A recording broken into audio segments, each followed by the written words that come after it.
اعوذ باللہ من الشیطان الرجیم پناہ مانگتا ہوں میں اللہ کی شیطان مردود سے۔ بسم اللہ الرحمن الرحیم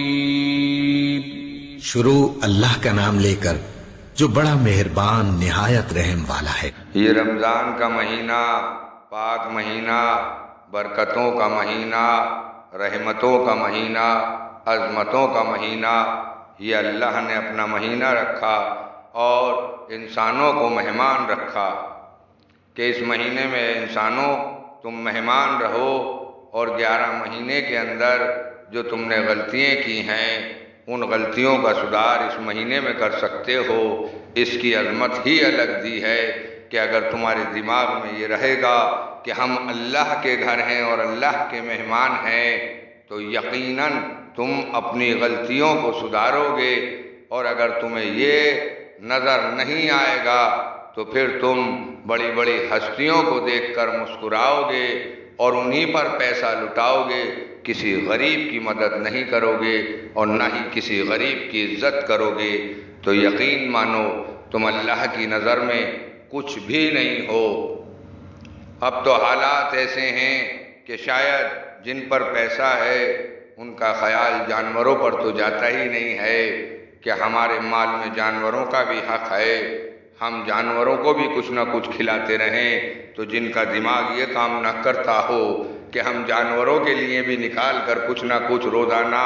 ہفتے میں، مہینے میں بھائی کھلایا کرو، جانوروں کو بھی کھلانا ضروری ہے،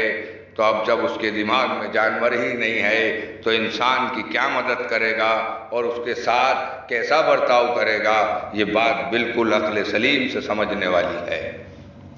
بہت لوگ تو اب ایسے ہیں کہ 10 20 50 ہزار لاکھ خرچ کرنے کے بعد رمضان میں وہ یہ سوچتے ہیں کہ شاید ہم نے حق نبھایا ہے اور دوسرے نے تو کچھ کیا ہی نہیں ہے۔ اسی طریقے سے عزاداری میں بھی اسی طریقے سے لوگ پیسہ خرچ کر کے یہ سوچتے ہیں کہ ہم جو کر رہے ہیں عزاداری وہ بہتر ہے، ایک غریب جو مزدوری کر کے لا رہا ہے وہ جو عزاداری کر رہا ہے شاید اس عزاداری پہ ان کا دھیان نہیں جاتا۔ کسی کے ہاں جاؤ، بولے میاں 100 آدمیوں کے چاول پکوائے تھے، بریانی پکوائی تھی، مگر ماشاءاللہ سے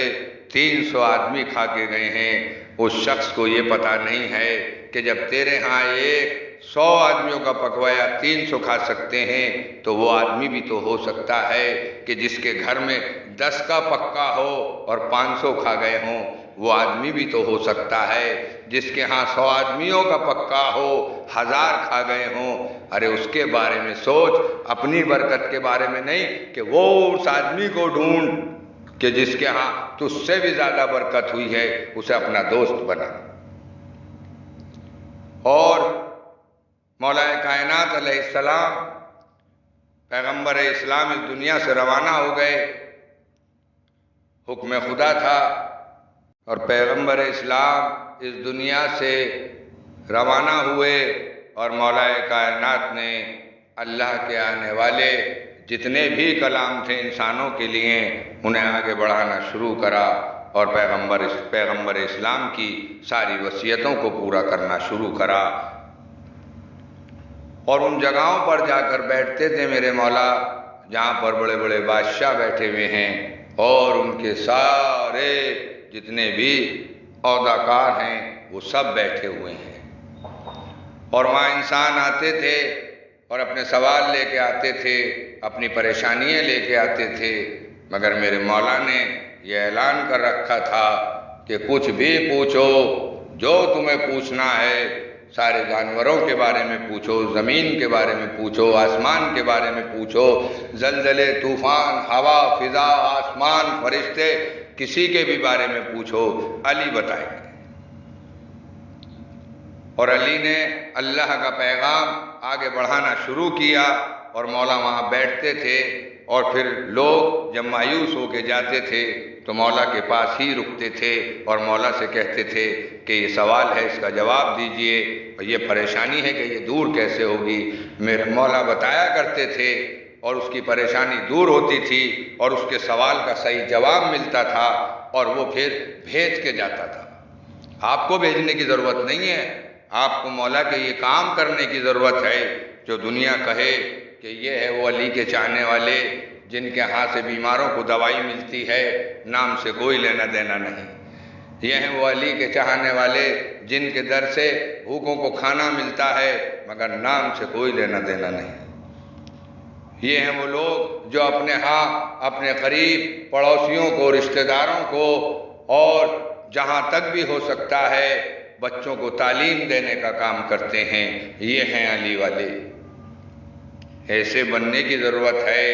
اور اب ایک بات آپ لوگ سن لیں، جو ذاکرین ہیں، پڑھے لکھے ہیں ہمارے معاشرے کے اندر، اب ان کو چاہیے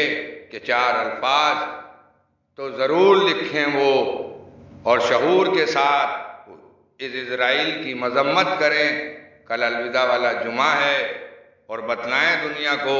کہ مسجد میں جس طریقے سے لوگ وہاں عبادت کرتے ہیں اور اسرائیل کی فوج ان پر کیسے ظلم کر رہی ہے،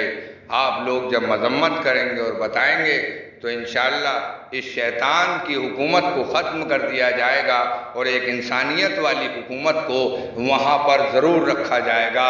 اگر آپ لوگ صحیح راستے پہ چلیں اور صحیح مذمت کریں تو بہت جلدی اس شیطان کا خاتمہ کر دیا جائے گا۔ یہی وہ شیطان ہے جو سب سے بڑے شیطان کو دنیا میں پھوٹ ڈالنے کی پلاننگ دیتا ہے، اور نہ جانے کتنے دیشوں کو برباد امریکہ کر چکا ہے، اور یہ بھی چھوٹا امریکہ ہے، یہ یہیں سے یہ کام کرتا ہے کہ دنیا میں پھوٹ ڈلوا کر دنیا کو پریشان کیا جائے۔ یہ ہٹلر کو بھولا نہیں ہے، غلطی ہٹلر کی ہے مگر یہ پوری دنیا کو دینا چاہتا ہے، اور آج یہی وہ اسرائیل ہے جو پوری دنیا میں پھوٹ پڑی ہوئی ہے۔ یقین ماننا اسی کی پلاننگ کا نتیجہ ہے، اور امریکہ نے جو اپنے اندر زبردستی طاقت لے رکھی ہے اس طاقت کا نتیجہ ہے کہ اس کے ہتھیار بکیں، اور اس نے اپنی زندگی میں سب سے بڑا کام ہتھیار کا کیا۔ اس لیے اس چیز کے لیے بھی آپ لوگ مذمت کریں۔ اور دوسری، آپ اپنے اماموں کی فضیلت سنیں، آپ اپنے اماموں کے معزے سنیں، آپ اپنے اماموں کی سخاوت سنیں کہ کیا کیا ہے۔ آپ دوسروں کی نسلیں نہ سنیں، دوسروں کی نسلیں نہ سنیں، اپنی نسل کو بہتر بنائیے۔ اس دنیا میں خود پتہ لگ جاتا ہے کہ شیطان کون ہے اور انسان کون ہے۔ یہی ہے محمد آل محمد کا پیغام، اس پر چلیے، بہت ضروری ہے۔ 10 20 50 ہزار لاکھ روپے خرچ کر کے یہ نہ سوچئے کہ رمضان میں ہم نے کوئی بہت بڑا کام کر دیا۔ عزاداری میں 10 20 50 ہزار لاکھ خرچ کر کے یہ نہ سوچئے کہ ہم سے بہتر کسی نے عزاداری ہی نہ کی۔ ارے اس سے بھی پوچھئے، جس مزدور نے پیسے لایا اس کے پاس گنجائش ہی نہیں ہے نکالنے کی، مگر مولا کی محبت میں اور عقیدہ اسے اتنا مضبوط ہوتا ہے کہ جتنی بھی اس کی حیثیت ہوتی ہے وہ نکالتا ہے اپنے مولا کی محبت میں اور اللہ کی محبت میں۔ اس لیے آپ اپنے آپ کو دیکھیے اور معاشرے کو مضبوط کیجئے، اور معاشرے کے ذریعے اس دنیا کو بھی فائدہ پہنچائیے۔ یہی میرے مولا اور میرے پیغمبر اسلام اور محمد آل محمد اور سارے امام آپ سے یہی چاہتے ہیں، اور آپ یہ کرنے لگیں گے تو آپ کو پتہ بھی نہیں لگنے کا، اور امام آپ کے درمیان ہوں گے انشاءاللہ۔